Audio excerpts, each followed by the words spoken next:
Ready. Play. 1 hour, 8 minutes on the clock, 20 past 4 local time, because everybody wants to know what the time is in Paris right now. And we have thanks. I can always rely on Mario to chuckle at my little silly jokes. 40-30, championship point, first serve incoming. We are going to go to the backhand of Paolini. We are going to go long with that return, and she falls to the floor on her knees. She has won her 4th French Open, her 3rd one, I believe, in a row, if I've got my maths right. 6-2, 6-1 in a manner I think we probably kind of expected, which is why we went in with this sort of feeling of what's the word? Not emptiness, but a little bit of a fear before the match. But listen, that doesn't matter to Iga Swiatek. She is the French Open champion once again. Of course, it's 5 Grand Slams to her name. If you include, of course, the US Open from 2022, much to the delight of her team. And yeah, Damien, the match went probably as we expected. I guess that little mini hiccup for Iga at the beginning of the match when she, I think it was 5 unforced errors in a row that put her in a spot of bother. But after that, she just lost one more game, Damien. Spot of bother? I mean, yeah, she did go 1-2 down, but yeah, it was just about finding her range as usual, really. Like we're used to seeing these, I'm going to say slow starts from Świątek, but they're not really slow starts if they only last like 1 or 2 games. But I mean, that's sort of the margin that we're operating on with Iga. I do think Paolini, came out playing fine with good attitude, but it just doesn't matter. The sad thing about this for Jasmine or for anyone else on the tour really who's not Rybakina, Sabalenka, Osaka, Ostapenko, Alexandrova and the likes, like the sad thing for most of them is that on clay especially, it just doesn't matter. Like Jasmine Paolini could do absolutely nothing in today's final to make it closer. Iga was way too good for that on the day. Iga is way too solid for that in general, playing with a lot of margin along with her power and spin. Yeah, I don't know. As you said earlier, there's not that much to talk about really after this one. Definitely not something that Paolini should be looking back at and thinking, oh, if I did something better, or oh, if I don't know, was more confident or something like that. Perhaps it's even easier, coming out and hitting freely against Iga because you know that no one is counting on you. But in the long run, her chances to win the match were very, very close to 0. Ghosty here saying, if you're trying to grow the sport, this sucks.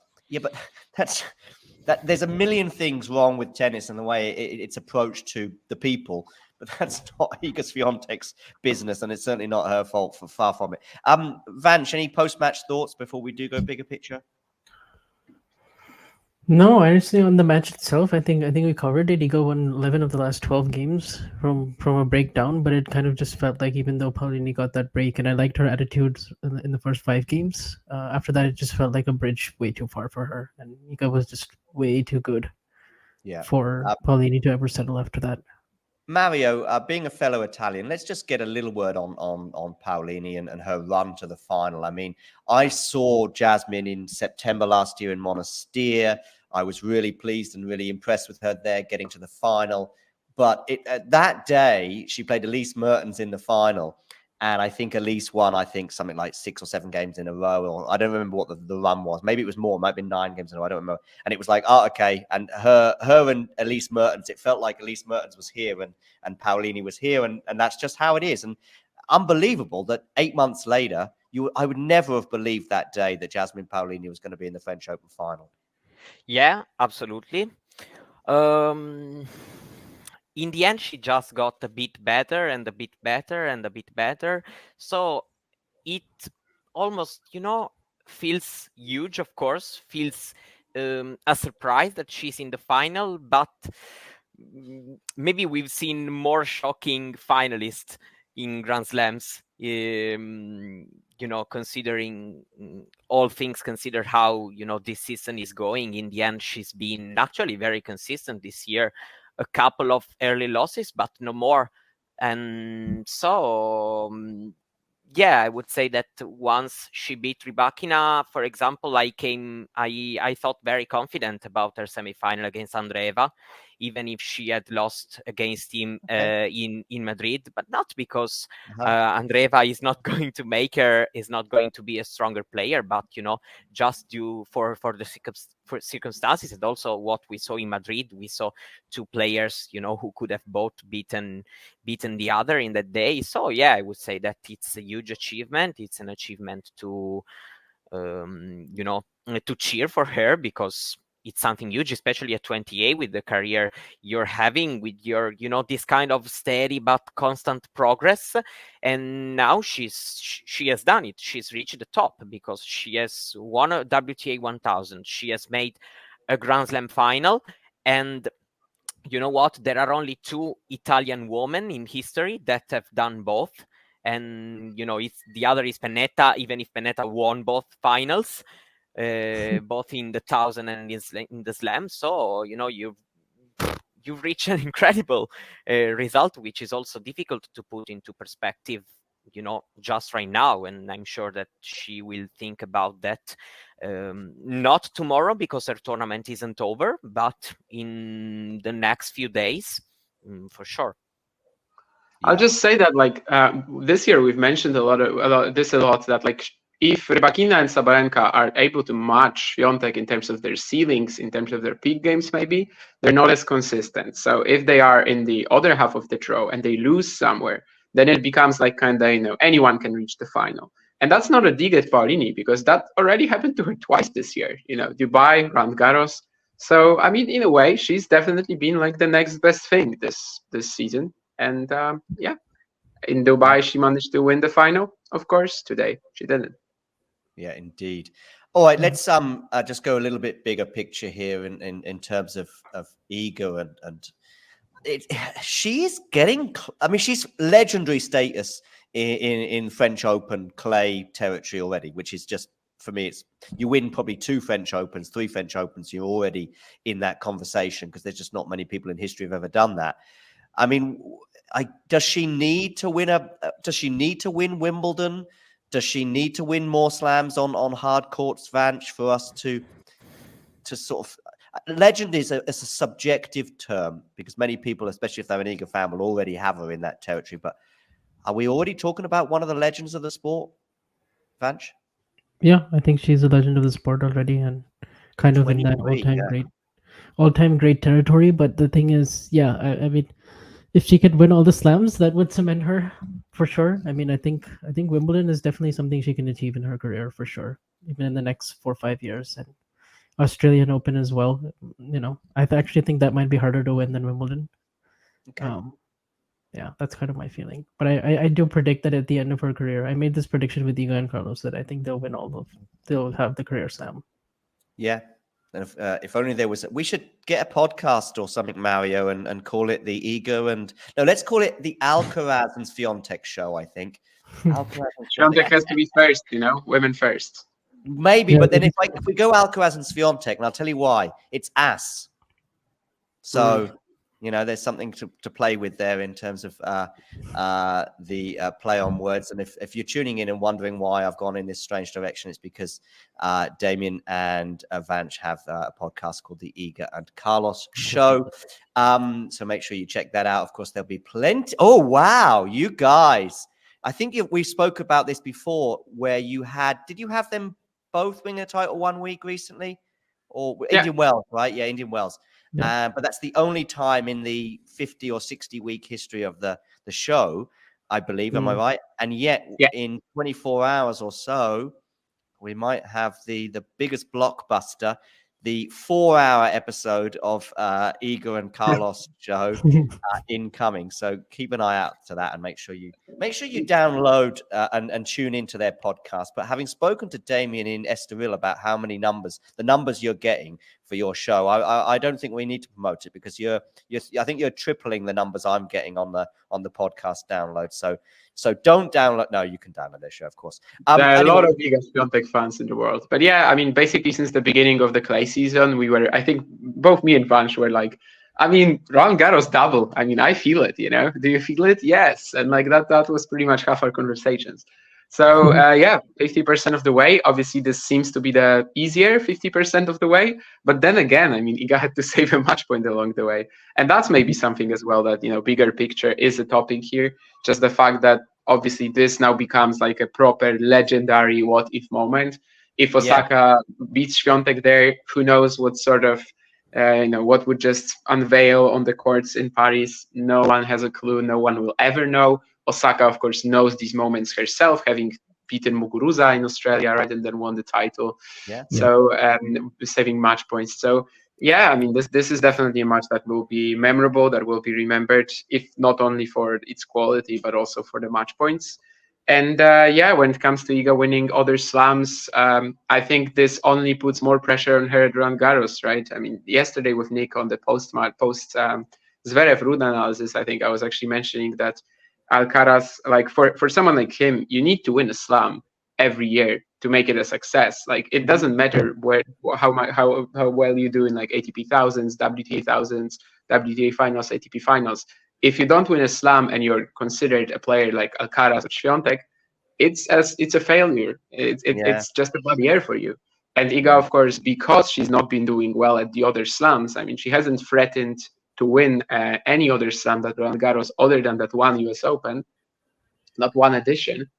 Because of that, there's even more pressure on her Roland Garros. But I don't know, maybe now she just enters the next two playing a bit more freely. And yeah, I mean, she's going to be in contention. We know what her consistency is, even on hard courts or on grass, like in terms of just beating the first few players without many issues.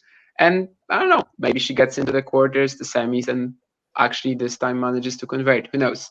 But yeah, certainly if she is going to be like, in terms of like 10, 15 slams or something like that, if she wants to do it just by winning Roland Garros, she needs to dominate it the same way Nadal did. For now, she's kind of on track.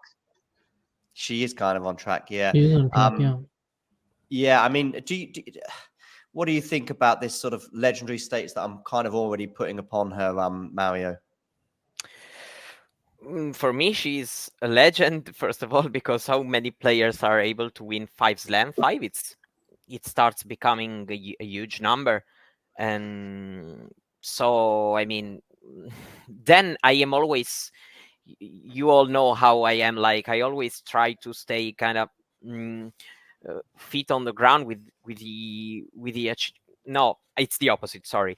For me, winning some slams, it's something huge in itself. So, and I think that she's won 5. She has legendary, run also as the world number 1. So many weeks staying there and so many titles. Yeah, for sure. Of course, it would be nice. I feel like it's a small niche group, those players who complete the career Grand Slam. So for sure, it would be a big addition. For example, I think that's, for example, the biggest reason why Sharapova, Venus Williams has 2 more slams, but Sharapova having the career Grand Slam, it's huge, even if you win a couple less, sorry, in my opinion. So for sure, it would be a very, very big thing. But in the end, when you have, you are number 1 in the world, and also not for a few weeks, but as one of the, players who stay there the most, and you have 5 slams, you earned to be among the legends of this game. Then, of course, having won 4 French Opens, maybe these 5 slams, maybe there can be a little bit of pressure, of course, for her to perform well also, especially in the 2 that she hasn't yet won. But let's see, she still has a lot of time. So I would say that being 23 and having all this, I would say yeah, legend, it fits well. That's what I think. And you mentioned Sharapova there as well, and like, she also has 5 slams. And let's just be honest, like, other than the status in terms of contracts, sponsorships, and stuff, like, Sharapova has nothing on Świątek. Right. Yeah. 5 Grand Slams, by the way. I mean, how many women have done that in history? 5 or more. I mean, what are we looking at? 15 players? I don't know. more or We less. can I don't know. start counting, but I mean, Yeah. It's still not a It- big it- group, it's so No, they exactly. can be yeah. 2 more, 2 less, but it doesn't make that much. What do Yeah. you think? What do you think is a sort of a thing? Because on this topic, would you rather have 10 Grand Slams or 5 Grand Slams, but they are on at each of the 4, majors? So you've got, let's say, 2 Roland Garros, 1 Wimbledon, 1 US, and 1 Australia. What is kind of the more glittering CV? If you've got 10 Grand Slams, but 8 of them were in Paris and 2 were at the US Open, or it's almost an Agassi Sampras kind of thing going on with this debate. But the problem with that one is that Sampras was the leading guy with 14 for so many years that everyone would still, and he also got 3 of the 4. Here I argue with everybody because I Go am on. the Agassi supremacist. I like the Agassi CV. I just think that, and I would, of that little debate I just said there, 5 and 10, I'd probably go 5. Certainly for tennis enthusiasts and tennis nerds, I think I would go for the 5 over the 10. But then if you compare it with Sampras, who got him across 3 slams, and he was the leader with 14 for so many years. So Agassi was never the leader, if you like. But Ghost to here saying Agassi was better than Sampras. I mean, certainly I found Agassi more fun to watch. What are you thinking on these topics, Vanch?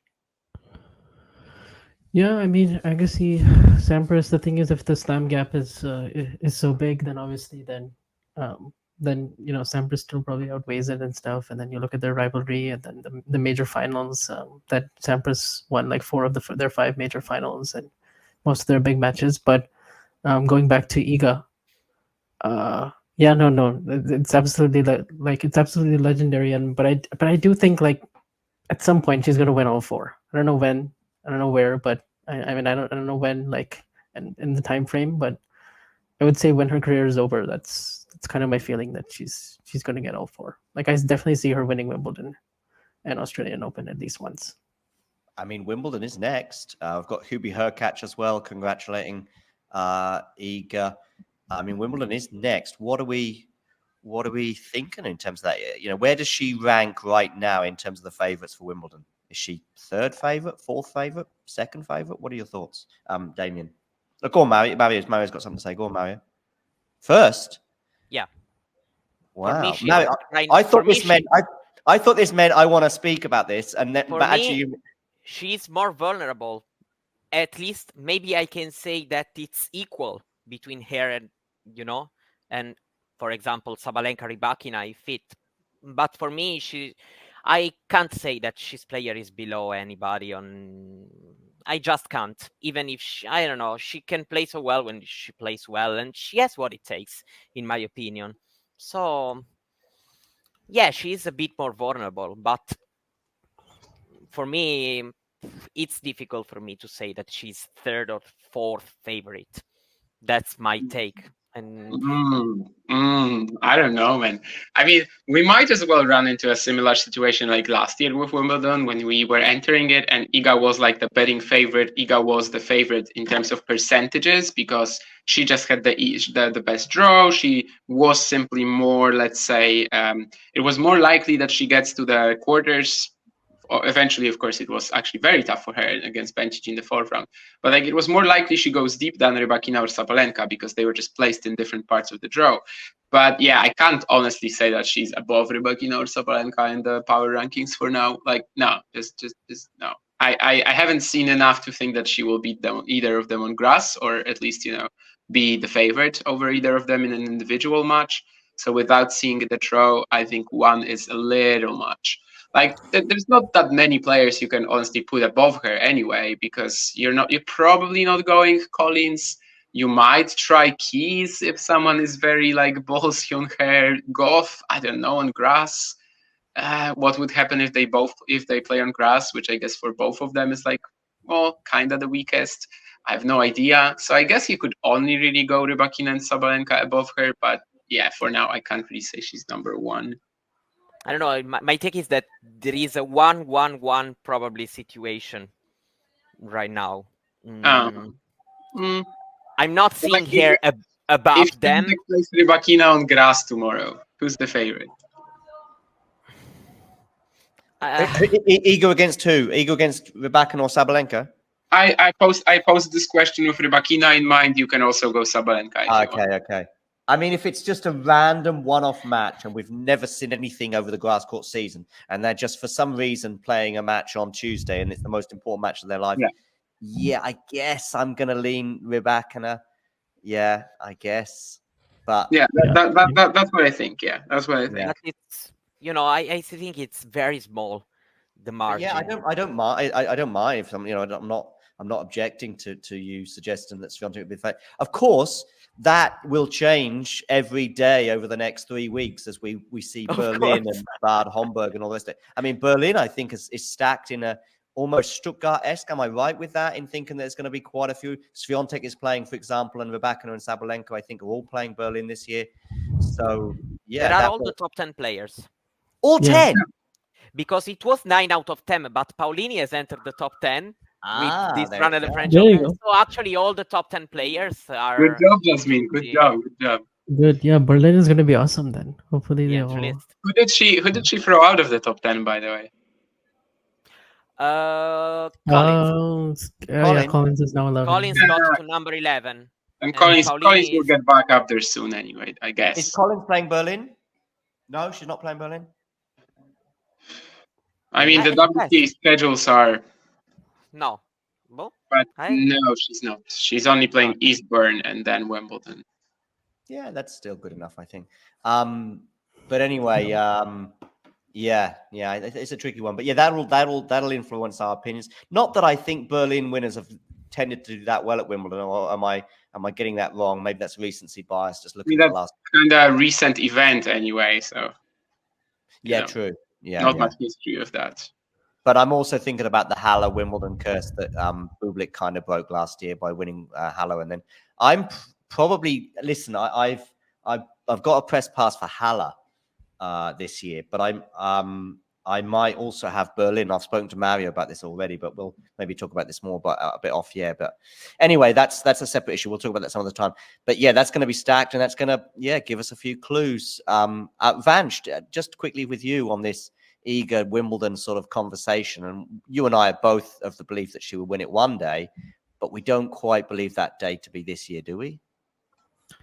Could happen. I mean, depends on draw and form, but I still think the top 4 hedging his bets. That's a classic. Could happen. The top 4 players in the world, I think, are still the top 4 favorites. I can't really put anybody really above them on grass at this point. Kind of. So I don't know if it's like a 3-way tie, or maybe if they, the thing is, if they play each other, like Świątek, Sabalenka, Rybakina right now on grass, you think would win if that match was tomorrow. But percentage wise, maybe we might look at the draw again and we'll go Iga is the favorite like we did last year. And what about this, by the way? What about this? Coco Gauff is world number 2. And assuming she stays there in terms of the seedings, we'll have Rybakina and Sabalenka 3 and 4. Yeah, right. So only one of those though would still stay. That means we finally get a Gauff versus Rybakina match. Oh, they could happen, but not. It could happen. Yeah, 50%.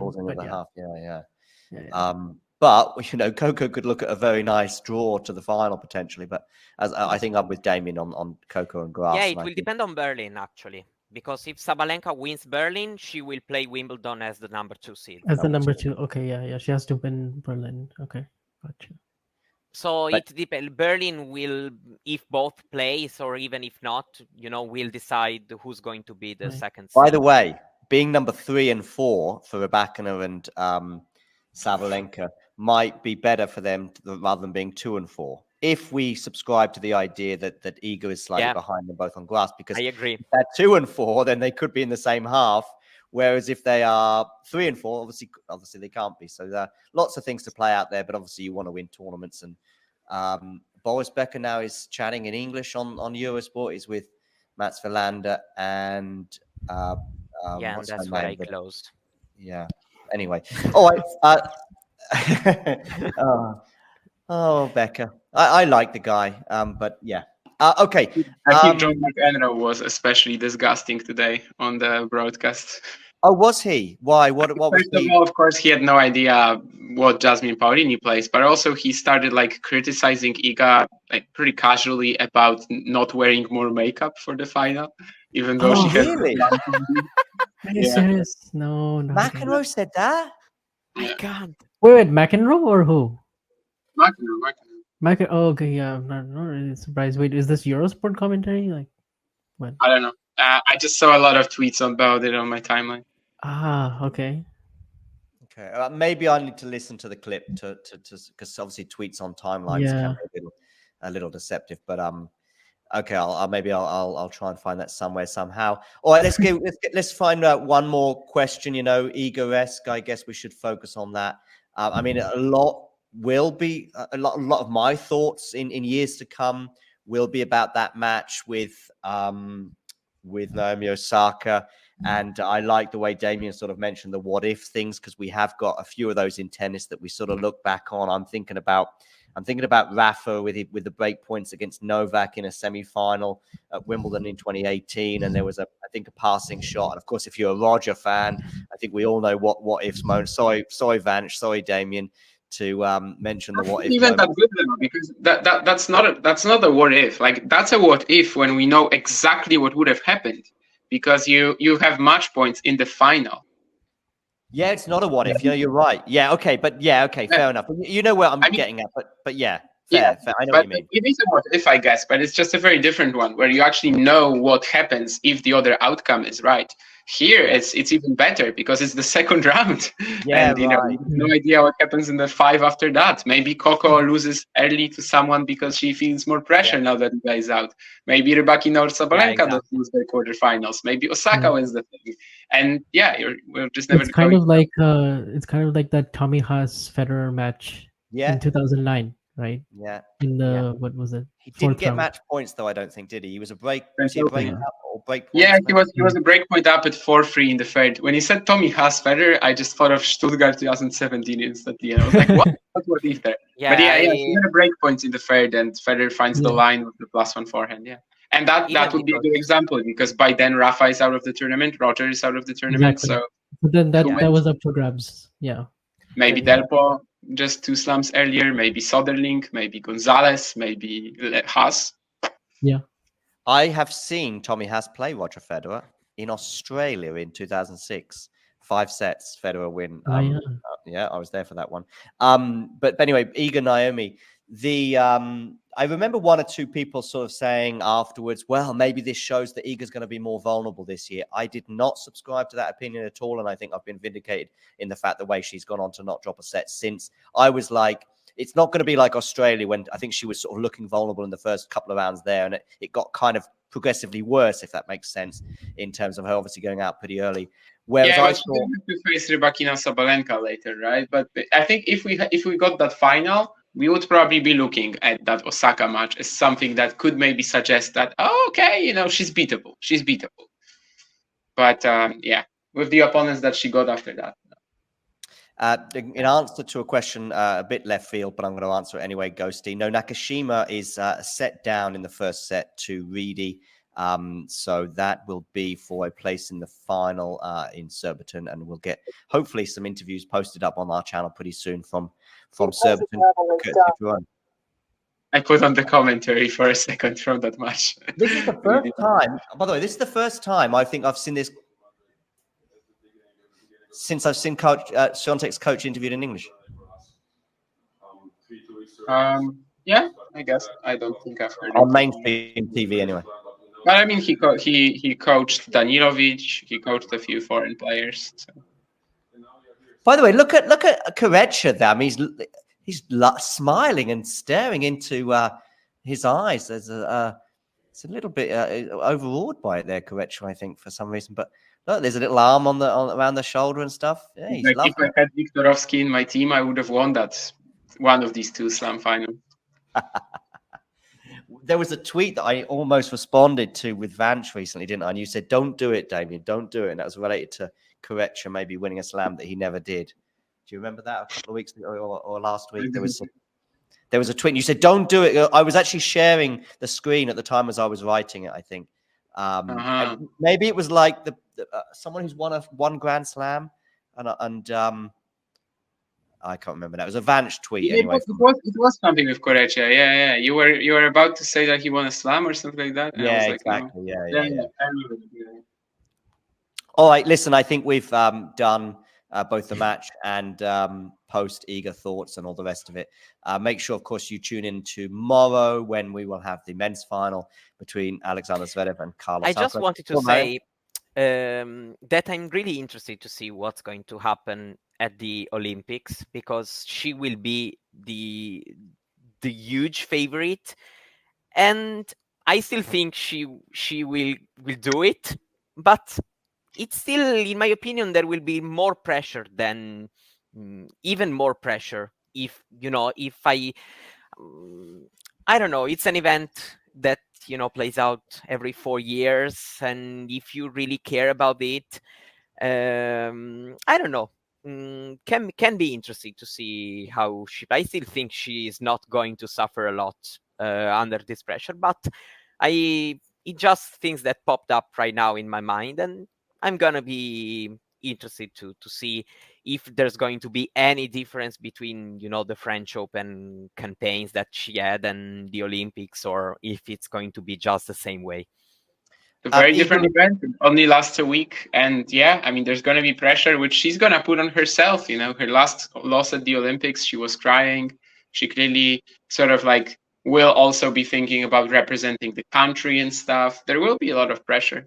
Yeah, different kind of pressure, maybe worse pressure in some ways. I mean, some people thrive in these. Probably more. Yeah, some people thrive in these situations, that they prefer a collective pressure representing their country, and other people find it more difficult. And I'm thinking about other sports as well. Matthew's got a question here. Are Iga and Hubie playing doubles, Damien? Yeah. Yes. Okay. Hubert is likely going to play all three competitions, just because Zielinski, unless he's in the top 10 by then, which, well, I don't think he probably would have to be in the top 10 by after Roland Garros even. So yeah, I mean, Hubert is probably going to play all three, and Iga mixed and singles. Okay, cool. I think that brings a close to this episode, where, of course, we've just seen Iga Swiatek win her 4th French Open and 5th Grand Slam overall. Mario, Damien, Vance, thank you very much for today, for joining me for this French Open final, and catch up with you all again very soon. Thank you. Thank you. Indeed, yeah, thanks. If you enjoyed this video, make sure you hit that like button. Don't forget to subscribe and click that notification bell so you don't miss out on all things tennis.